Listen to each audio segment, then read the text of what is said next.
Arena Breakout Infinite is a realistic military simulation first-person extraction shooter with plenty of mechanics you'll want to get under your belt as soon as possible. Here's what you should know going into your first raid.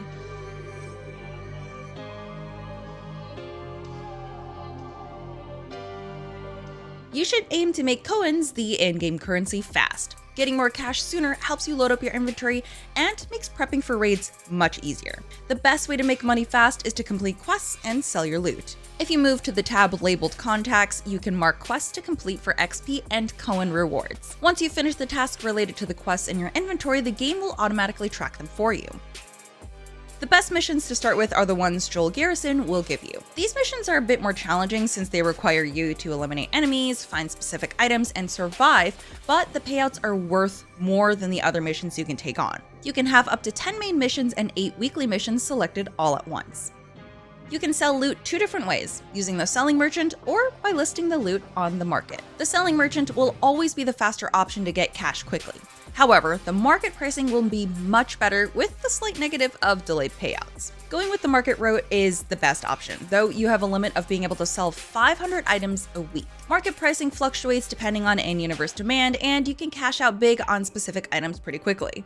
Sometimes the pricing with the merchant and market will be similar, which is honestly the best time to use the merchant. Make sure to check your missions before selling miscellaneous items, since some quests actually require you to find specific items and submit them to finish a mission. You can always go and buy the items on the market, but it's definitely more cost-friendly to collect them in raids. If you're gearing up for a raid and you're not quite sure how to pack your backpack, you can always use the Quick Equip feature.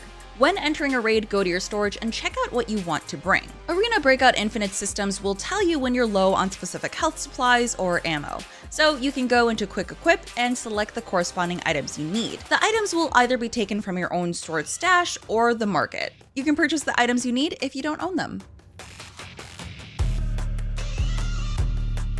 Arena Breakout Infinite's weapon system is on the realistic side, and you'll have to manually fill your magazines with bullets. If you're unsure of what weapon takes what kind of bullets, you can look at the weapon and read the ammo type. Additionally, you can hover over each ammo type and it will highlight the corresponding magazines and weapons that it works with. Keep your extra mags in your chest rig or pockets so you can quickly reload in the middle of a fight. You can also customize each of your weapons in the gunsmith with attachments you've collected or ones you can buy.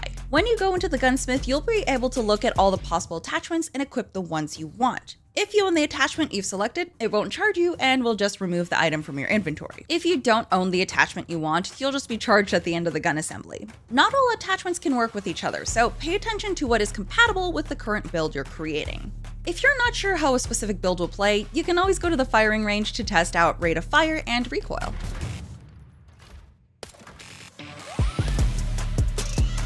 Now, one of the most intricate parts of Arena Breakout Infinite is the health system. With all of your body parts accounted for, you'll have a total of 440 health. You'll be afflicted with different debuffs depending on the damage taken. Keep a close eye on your head and chest health, since those are understandably considered critical, and if they reach 0, you'll die if you're solo or get downed in a squad. The different types of damage debuffs are injuries, wounds, breaks, pain, dehydration, hunger, lung injury, critical overload or tinnitus, and sound blocking.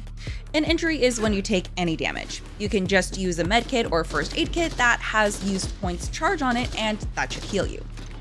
Wounds will make you lose health over time. These can easily be patched up by using bandages. Depending on how bad your wound is, you actually may lose HP quickly or slowly. Breaks prevent you from recovering health, and your movement will be noticeably limited where the break is. To prevent this, you have to use a surgical kit, which can take quite a bit of time to apply. You can also use painkillers to temporarily dull the break effects if you really need to get out of a situation. Pain is a debuff that will cause your vision to blur, which can be easily countered by taking painkillers. But be aware that painkillers will dehydrate you much faster. Speaking of, dehydration affects your stamina levels and will eventually start taking away at your health. You'll have to prevent this by drinking water or other beverages like little juice boxes. Hunger will also cause tick damage on your health and will eventually affect your movement as well. This can potentially kill you, so you'll have to ensure you eat something. Lung injuries can be caused by gas effects and causes you to not only lose HP but move slowly too. Lung injuries can only be treated with a rare item called the nebulizer. Since they're so hard to find, you'll most likely have to purchase them before you go into matches. You can also use a gas mask to prevent lung injuries. Critical overload is a debuff you'll get if you end up looting too many items or heavy items that weigh you down. Your agility will decrease and you won't be able to sprint or jump. Paying attention to the weight of your loot will help prevent this debuff, but you can also use a strength stim to give you temporary holding power. Tinnitus and sound blocking are status effects you really can't fix. You'll encounter tinnitus if you're too close to an explosion. The effect does fade over time though. You can wear a headset or helmet to potentially block that debuff, but this will also limit your hearing, allowing enemies to sneak up on you more easily. Have you been able to play the closed beta? If so, have you successfully gotten through a raid? Let us know!